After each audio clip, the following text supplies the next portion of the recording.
Pues muy buenos días a todos. Me presento con ustedes. Yo soy médico residente de cuarto año. Mi nombre es Arlene Montserrat Hernández Alba y es un placer estar el día de hoy a cargo de la presentación bibliográfica con el tema de consentimiento informado. Quiero agradecer al doctor Ismael Aguilar Salas y al Comité Hospitalario de Bioética del Instituto Nacional de Psiquiatría porque fueron un acompañamiento en la elaboración de la presente charla. Entonces, para comenzar, pues vamos a revisar los temas que vamos a hablar en la charla. Hablaremos brevemente de una introducción sobre la ética y el consentimiento informado, un marco histórico, la definición del consentimiento informado, la perspectiva médica y el carácter jurídico que hay, los elementos esenciales del consentimiento y lo más importante para nosotros, el consentimiento informado en psiquiatría. Antes de empezar, quisiera compartirles una frase que muy probablemente sea un punto de reflexión durante lo que es la charla y bueno, probablemente sea también tema de debate al final de las actividades. Nada nos enreda en mayores males que el que atendemos a los rumores, en la creencia de lo que es mejor, es lo aceptado por consentimiento de muchos y el seguir los ejemplos más numerosos, rigiéndonos no por la razón, sino por la imitación de los demás. Séneca. Pues para empezar me gustaría platicarles acerca del concepto de bioética. Es una rama obviamente de la ética aplicada que reflexiona, delibera y hace planteamientos normativos de políticas públicas para regular y resolver conflictos en la vida social. Y es así que va a integrar la actividad analítica y se fundamenta en principios filosóficos y criterios científicos a fin de orientar la práctica de las áreas de la salud con el objetivo de salvaguardar la dignidad y los derechos humanos. Para comenzar, pues es importante hablar sobre el modelo paternalista que tiene sus raíces en la antigüedad, en la época grecorromana, y ha sido adoptado por la medicina occidental, en el cual se concibe al médico como un protector ante los pacientes y le otorga el derecho a tomar decisiones en cuanto a la salud y a la promoción, al diagnóstico de las enfermedades y al manejo. Y bueno, a este modelo se le va a determinar paternalismo médico. Existen muchas definiciones, voy a colocar algunas a continuación. Como podemos ver, es la restricción justificada de la autonomía de las personas, es un tratamiento beneficioso que pasa por encima de preferencia de otra persona y implica una actitud, un comportamiento de suave dominación y protección desinteresada. Estas definiciones, junto con otras más que vamos a encontrar en la literatura, tienden a reflejar lo mismo. Es una relación asimétrica entre el médico y el paciente, dejando al paciente en una posición vulnerable. Entonces, para hablar sobre los orígenes del paternalismo, tenemos que remontarnos a la medicina hipocrática y siempre se han utilizado códigos de ética en el ejercicio profesional, ampliamente conocido por nosotros, el juramento hipocrático. Y aquí a este le debemos el origen del paternalismo médico, dado pues las características en el cual se norman, y es interesante saber que el juramento hipocrático, de acuerdo a las traducciones que se hacen en el contexto histórico y social que lo hacen, le da más una connotación de la persona que lo traduce que lo que realmente habla del juramento hipocrático. Hipócrates plantea un matiz en el cual habla de tres componentes, en donde el paciente y el médico colaboran de forma activa para contrarrestar una enfermedad. Sin embargo, a lo largo de los años, empezando por Platón, realmente el juramento hipocrático no se aplica tal cual nosotros lo conocemos en la actualidad. Platón, por ejemplo, en alguno de sus pasajes, habla sobre el ejercicio de la medicina que se ejerce tanto en hombres libres como en aquellos que son esclavos, en la cual cuando los hombres, en la medicina que se ejerce cuando hay hombres libres, es una medicina completamente autónoma y los esclavos tienen que acatar las órdenes del médico. Galeno es calificado con un paternalismo dictatorial porque de acuerdo a sus pacientes, ya sea pacientes que tenían un alto lugar en lo que era la sociedad de aquella época o pacientes esclavos, él obligaba y hacía acatar a sus pacientes las órdenes que daba sin darles una posibilidad de opinar acerca de sus diagnósticos o sus enfermedades. Con el advenimiento del cristianismo, el paternalismo médico se ve fortalecido y entonces al médico le da la investidura como un factor coadyuvante de la voluntad de Dios. Y claro, ¿quién va a contradecir a Dios en esa época? Entonces todavía se ve más fortalecido este modelo. Y es así que hasta el siglo XVIII, los ilustradores David Hume y Jeremy Bentham predican el ideal del ciudadano racional libre. Y es entonces cuando ellos proponen que las personas son capaces de tomar decisiones autónomas previas a un otorgamiento de su consentimiento. mexicano, bueno, tan destacado, Arcadio Poveda El Ricalde. paternalismo ante la bioética en los textos Principles of Bioethics de Tom Bjornsham y James Childress incluyen el principio de respeto de la autonomía como parte elemental de toda ética de la atención de la salud. Bernard Heard ha aportado importantes consideraciones acerca del paternalismo y bueno, su primera consideración va a hacer alusión a que el paternalismo es en la actualidad uno de los problemas morales que se presentan en la medicina. Y él cuestiona, ¿es necesario que el paternalismo médico exista o está completamente injustificado? Vamos a hablar acerca de algunos antecedentes históricos, hablando principalmente del concepto del término de ética, dado que el consentimiento informado se considera la llave de la práctica en la bioética y en la práctica de investigación clínica. Thomas Percival, que es un médico inglés, publica en 1803 un escrito de Moral and Literary Dissertations y la obra Medical Ethics, en donde él por primera vez plantea el término de ética médica. Y en 1847 la Asociación Médica Americana retoma este concepto de Percival y así hacen o elaboran sus primeros códigos de ética médica. Y un evento aislado, pero no menos importante, en 1881, el médico Walter Reed, que es ampliamente conocido por sus estudios de transmisión de la fiebre amarilla, él por primera vez realiza y establece políticas para obtener el consentimiento informado de los pacientes que incluyó en su estudio. Sin embargo, se desconoce y hay una incógnita en por qué esta práctica no se replicó hasta muchos años después. Hablando específicamente ya del consentimiento informado, pues hay ciertos eventos que hay que mencionar donde vamos a observar pues algunas situaciones desgraciadamente donde se observan avances en la medicina, sin embargo que pues atropellaron ciertos derechos humanos en las personas. En 1846, en 1849, James Marion Sims desarrolló varias técnicas quirúrgicas en mujeres esclavas negras, en las cuales aplicó procedimientos quirúrgicos sin anestesia. Él es un médico estadounidense conocido como el padre de la ginecología moderna, que otorgó pues bastantes avances en cuestión de técnicas quirúrgicas acerca de las fístulas. Sin embargo, la forma en cómo lo realizó fue ampliamente cuestionada.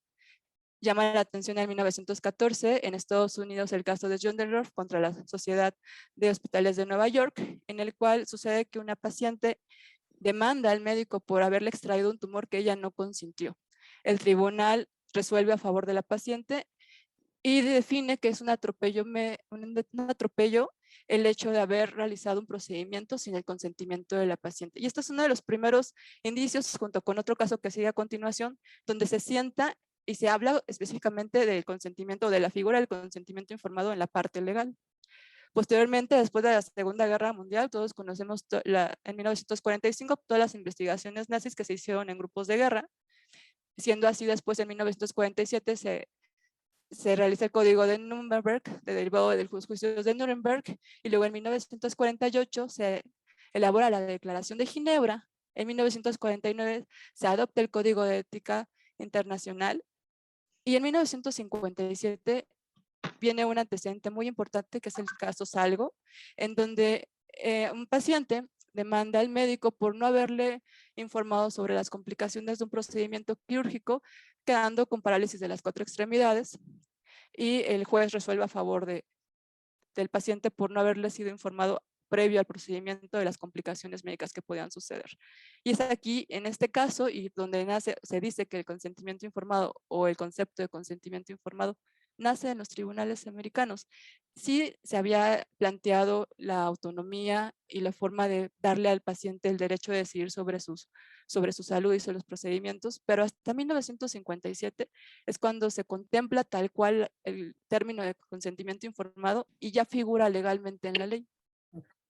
Sin embargo, si ustedes pueden observar en la pantalla, hay una línea del tiempo de 1932 a 1972, en la cual, a pesar de todas estas, del Código de Nuremberg, de la Declaración de Ginebra, de los códigos que se publicaron, siguen existiendo atropellos con respecto a la salud en pacientes. El caso de estudios de sífilis en Estados Unidos pues, es un ejemplo, y es así que se filtra una información de la prensa y en 1978 se publica el informe de Belmont.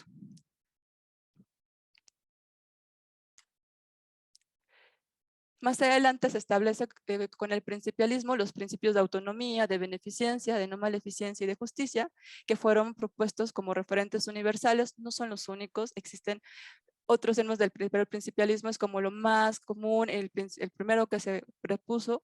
Y luego en 1981 se encuentra ya en el Protecting Human Subjects, se desarrolla tal cual ya el consentimiento informado.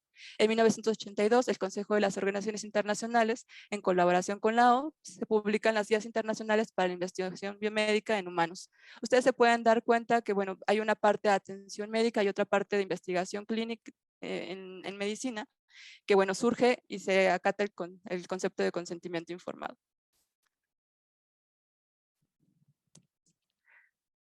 Bueno, ¿y cómo se define? Es una expresión tangible de respeto a la autonomía de las personas en el ámbito de la atención médica y de la investigación en salud. Mediante este consentimiento, el personal de salud va a proporcionar información adecuada para que el paciente pueda tomar la decisión voluntaria de aceptar o rechazar un tratamiento. Y desde la perspectiva del derecho, se considera un acto jurídico y como tal se debe satisfacer los requisitos generales que la ley establece. Desde la perspectiva médica del consentimiento informado, se considera la existencia de dos significados de acuerdo a Bionshop, en donde se habla de la autorización autónoma del paciente, que se basa en las premisas filosóficas que van a sostener que el consentimiento es fundamentalmente la protección y la promoción de la autonomía y la autodeterminación del paciente. Es un conjunto de principios, políticas y normas institucionales que determinan las prácticas sociales del consentimiento informado en el contexto de una institución. Se define como un acto humano de comunicación entre el médico y el paciente que legitima el acto médico y otorga obligaciones y derechos recíprocos. La comunicación debe buscar que el paciente tenga plena información sobre su enfermedad y de las opciones que va a tener para su tratamiento y los riesgos o consecuencias de cada uno de ellos. El médico no se debe limitar a transmitir solamente la información, sino también tiene que apoyar al paciente a que éste pueda tomar la mejor decisión, incluso desde la experiencia propia.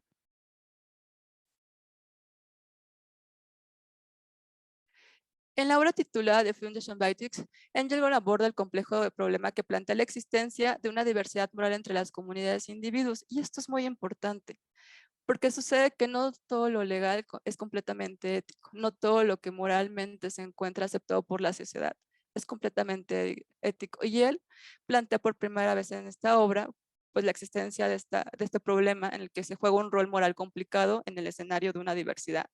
Plantea la posibilidad de los fundamentos sean la base para generar la justificación de uso de fuerzas coercitivas para definir acciones. Con respecto al carácter jurídico del consentimiento informado, bueno, pues como ya lo mencioné anteriormente, este se desarrolló esencialmente en la práctica judicial de los tribunales americanos y se establece como la protección de la libertad que se realiza en el derecho respecto a las relaciones interpersonales. Como ya lo mencioné, es un acto jurídico y como tal debe satisfacer los requisitos generales de acuerdo a la ley. Se trata de un instrumento y de una práctica fundada y desarrollada como la expresión de la tutela de la libertad y la autonomía del paciente.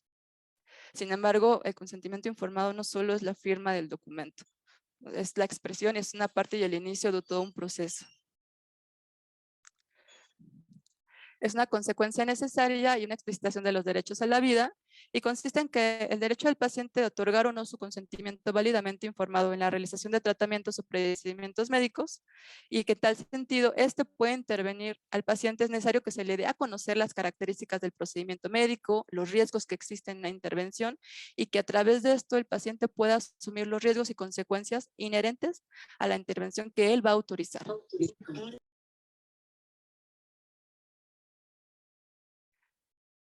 ¿Cuándo se nulifica o cuándo puede, sí, de acuerdo al Código Civil Federal, la nulificación del consentimiento informado de acuerdo al artículo 1795 puede suceder en cualquiera de estas cuatro causas? Por la incapacidad legal de las partes, porque el consentimiento esté viciado, porque su objeto o su motivo sea un fin ilícito y porque el consentimiento no se haya manifestado en forma en que la ley lo establece. Estas, de acuerdo al Código Civil, son aquellos que pueden nulificar o invalidar un consentimiento informado. De acuerdo a la Ley General de Salud, el artículo 51 bis 1 y bis 2, se hablan acerca de que los usuarios tienen derecho a recibir información suficiente, clara, oportuna y veraz así como la orientación que sea necesaria con respecto de su salud y sobre los riesgos y alternativas. También habla sobre el derecho de decidir libremente sobre la aplicación de los procedimientos diagnósticos y terapéuticos ofrecidos. Establece que en caso de una urgencia o que el usuario se encuentre en estado de incapacidad transitoria o permanente, la autorización para proceder será otorgada por un familiar que lo acompañe o un representante legal.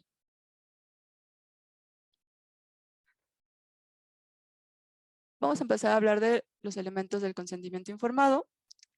Este está compuesto por 3 elementos y el primero tal cual es el consentimiento informado, que a la vez se divide en 3 partes, que es la capacidad, la información y la voluntariedad.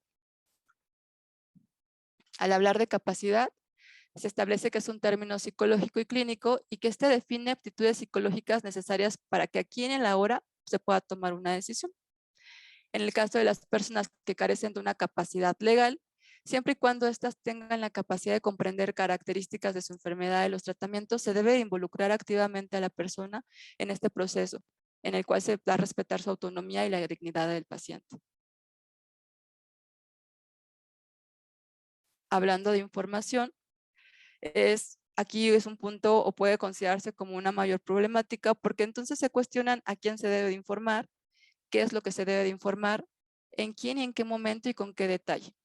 La Asociación Médica Americana pues establece qué es lo que tenemos que informar al paciente y bueno, pues la naturaleza, el propósito de un tratamiento, los riesgos y beneficios, las alternativas que existen y los riesgos y los beneficios que pueden contraerse de un tratamiento alternativo y cuáles los riesgos y beneficios de no aceptar un procedimiento. Acerca de la voluntariedad, hace referencia a que el consentimiento realmente va a expresar lo que el paciente quiere, no producto de una coerción por el médico, sino lo que realmente y efectivamente se haga sin ninguna presión. El médico se debe de asegurar que la información necesaria sobre la atención que va a recibir, especialmente, pues sea detallada en relación a los resultados esperados, las consecuencias no deseadas o los efectos secundarios y los posibles riesgos.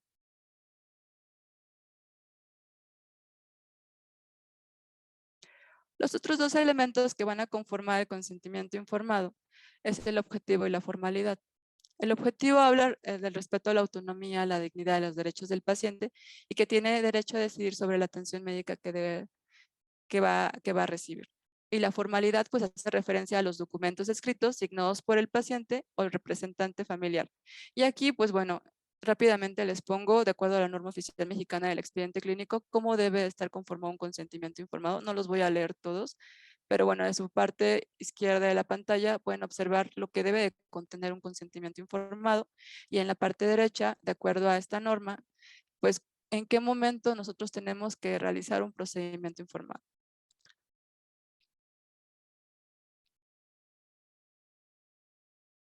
Hablando específicamente del consentimiento informado en psiquiatría, bueno, pues nos remontamos a la Revolución Francesa, en el cual sabemos que pues otorga un nuevo concepto sobre los derechos del hombre y la Asamblea Nacional Francesa pues brinda al enfermo la condición de persona. Y esto, como sabemos nosotros, influye pues en manera decisiva en la liberación de las cadenas a los locos por Pinel Pinel. Sin embargo, la necesidad de dominar al individuo que rebasó las normas socialmente aceptadas provocó que la autoridad desplazara su poder y su control social hacia la locura y resulta entonces en una premisa simplista en que todos aquellos que padecen algún trastorno mental se encuentran incapacitados para la toma de decisiones y de ejercer un modelo paternalista. Es una oportunidad para que se pueda ejercer un modelo paternalista y desgraciadamente esta premisa pues sigue existiendo hasta nuestra fecha. Entonces, surge la pregunta, ¿el paciente psiquiátrico es mentalmente capaz de tomar una decisión sobre su tratamiento? Nosotros sabemos que los trastornos mentales tienden a fluctuar en un corte longitudinal y entonces esto puede alterar o no la capacidad de decisión de un paciente. Es decir, Hay algunas estadísticas, por ejemplo, en la práctica clínica hospitalaria, que el proceso de decisión fluctúa de acuerdo al estado mental y físico, y nos hablan que en las primeras 72 horas de un internamiento, por lo menos el 26.7% de pacientes no tenían la capacidad para dar su consentimiento informado por condiciones médicas, el 19.5% estaban inconscientes o con un déficit cognitivo, y un 7.2% fueron valorados por psiquiatría porque existía la falta de capacidad para dar el consentimiento informado. Entonces, tenemos que diferenciar entre la capacidad de decisión y la competencia legal. La capacidad de decisión en psiquiatría es un continuo y está sujeto a variaciones a través del tiempo y a variables personales de acuerdo a los trastornos mentales que se va a presentar. La valoración debe de ser muy minuciosa para determinar si el sujeto es capaz o no de emitir una opinión. Y en la práctica clínica hospitalaria es muy frecuente observar que cuando un paciente se rehúsa o difiere de las opciones de tratamiento, solicita una evaluación psiquiátrica en la capacidad de decisión. Entonces se calcula que entre el 3 y el 25% de las solicitudes de interconsulta en Estados Unidos, el servicio de psiquiatría, son para preguntas acerca de la capacidad de decisión y de la competencia de los enfermos. Estado estable y en derechos. Era el doctor Hugo, pero... ¿Está aquí afuera? No. Entonces la diferencia entre la competencia sí. legal... Ahorita le contesto. Perdón, Carolina Villarreal, ¿pueden apagar el micrófono, por favor? Gracias. Entonces, habrá que diferenciar entre la competencia legal y la capacidad de decisión. La capacidad de decisión, como ya lo mencioné anteriormente, es uno de los elementos del consentimiento informado y consta de 4 habilidades o elementos que son equiparables con un estándar de competencia legal. Y estos son los siguientes, que es la capacidad para la comprensión de la información, la apreciación de la información, de los riesgos y beneficios, el manejo racional de las opciones ofrecidas y la comunicación de la elección. La competencia desde un punto de vista legal, que es diferente a la capacidad de decisión, se aplica al sujeto con mayoría de edad en la que existe ya una figura jurídica establecida. Y es entonces que el sujeto que padece un trastorno mental, que tendría una incompetencia temporal solo si fue valorado por un perito de médico psiquiatra y que se determine el tipo de padecimiento con una notificación de carácter legal. Aquí en las siguientes tablas, rápidamente les coloco los criterios de capacidad, los indicios característicos y a los aspectos psiquiátricos que pueden ser relevantes en el cual puedan alterar o no la capacidad de decisión. Tenemos el que el sujeto debe expresar una decisión, el sujeto debe comprender realmente los problemas más relevantes del estudio, que debe manejar racionalmente la información de forma adecuada y que el sujeto aprecie correctamente la situación en la que se encuentra.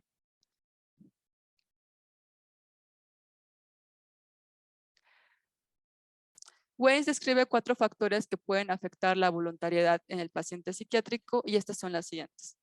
Las funciones cognitivas que están expresadas por el pensamiento lógico, la capacidad de abstracción y el discernimiento, factores relacionados entre la voluntariedad y la enfermedad mental, el entorno sociocultural del enfermo y factores externos y depresión. Y aquí se van a incluir pues, los enfermos que son residentes de asilos, de casas de cuidados o de hospitalización.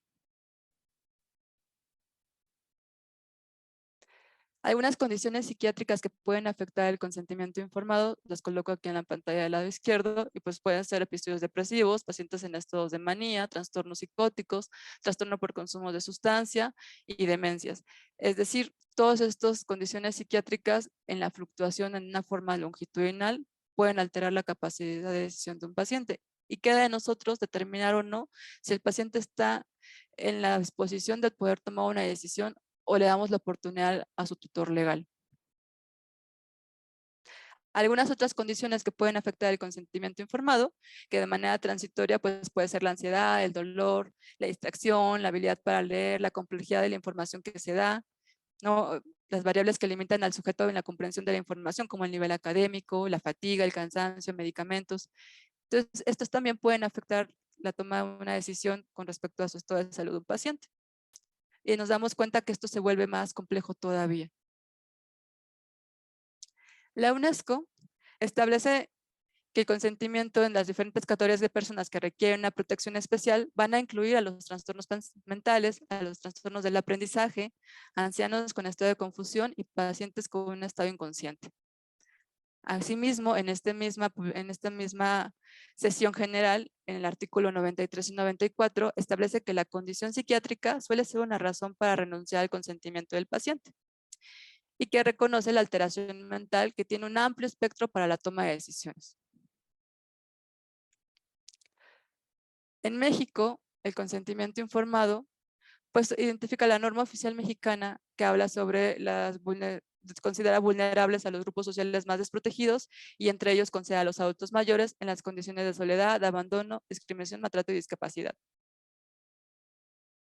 También se establece en la Ley General de Salud, en el artículo 77, que en el caso de una emergencia o usuario se encuentra en estado de incapacidad transitoria o permanente, la autorización para recibir un tratamiento sea otorgada por un familiar cercano o un representante legal.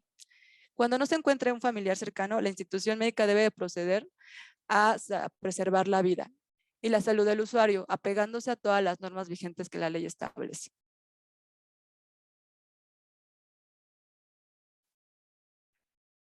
Y entonces, ¿cuándo sucede un internamiento involuntario en pacientes psiquiátricos que tal vez tenemos que resguardar la integridad del paciente y que tal vez no está en la capacidad de decisión, poder decir o no puede llegar a un internamiento? Bueno, pues el Comité de Ministros del Consejo Europeo en 1996 se aprueba la Convención de Derechos Humanos y de Biomedicina y en el artículo 3 se establecen los tipos de internamiento en donde existen internamientos involuntarios, en donde primero es el internamiento por necesidad, que es el interés por la protección de terceras personas, el internamiento de rescate de la vida, que es cuando el enfermo se encuentra en grave riesgo, y el modelo de un paciente incompetente, que son los sujetos que van a proceder a una enfermedad mental y que son incapaces de tomar una decisión autónoma en ese momento.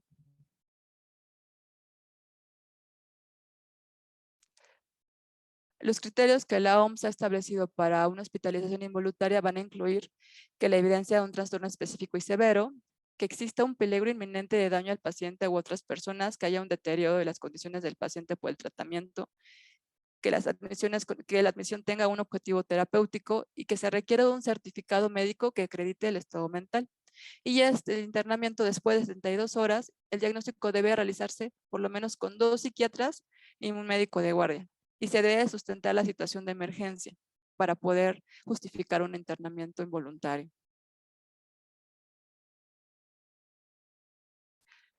En México, los trastornos psiquiátricos, como nosotros conocemos, están o son atendidos en 3 ámbitos, que es de manera ambulatoria, en hospitales generales y en hospitales psiquiátricos.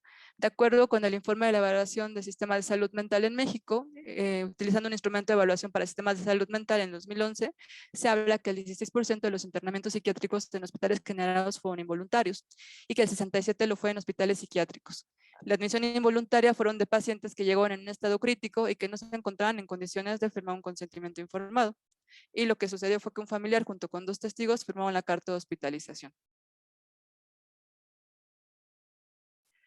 Gardner y colaboradores en 1999 exploran y hacen una revisión de las creencias relacionadas con el internamiento involuntario y hacen una encuesta a los pacientes que fueron internados de forma involuntaria y pues obtienen resultados interesantes, dado que a pesar de que los pacientes reconocen que era necesaria su hospitalización y que era beneficiosa para ellos, siguen encontrándolo como que no lo identifican como algo que hubieran querido.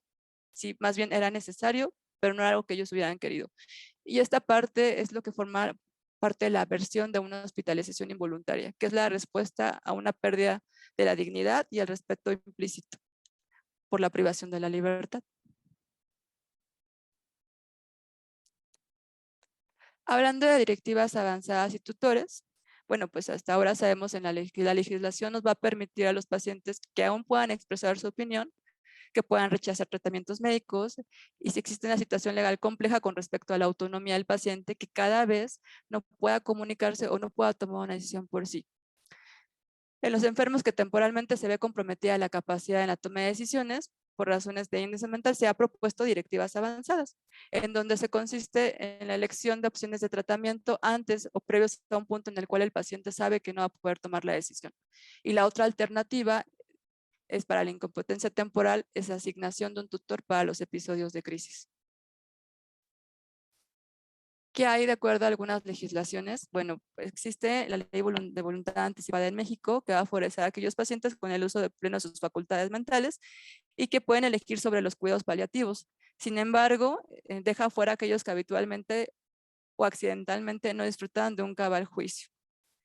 En España, en el 2011 se han regulado voluntades anticipadas y existe el convenio sobre los derechos humanos y la biomedicina, y lo que hablan ellos es de considerar todos los deseos expresados con anterioridad para el tratamiento futuro de un paciente que no tenga la capacidad en ese momento de tomar una decisión. Y en Israel, con respecto a los rubros de trastornos mentales, una persona es competente si tiene la capacidad de comprender la naturaleza de su enfermedad y tratamiento, aun cuando se considere que tal vez no tenga una capacidad de decisión completa.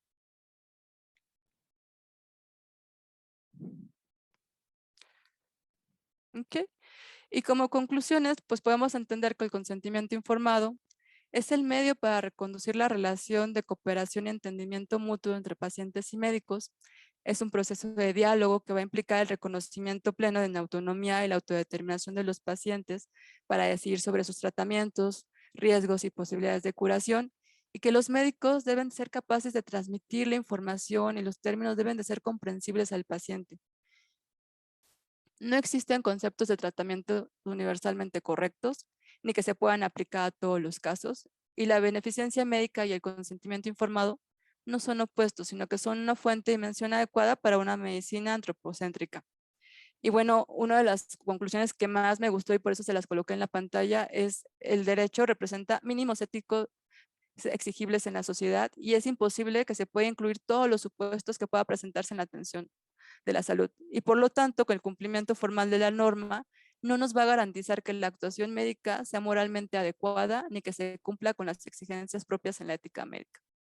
Es así que, aun cuando nosotros nos apeguemos a la ley, probablemente, como lo comentaba en un principio, pues no necesariamente quiere decir que es moralmente ético nuestro actuar.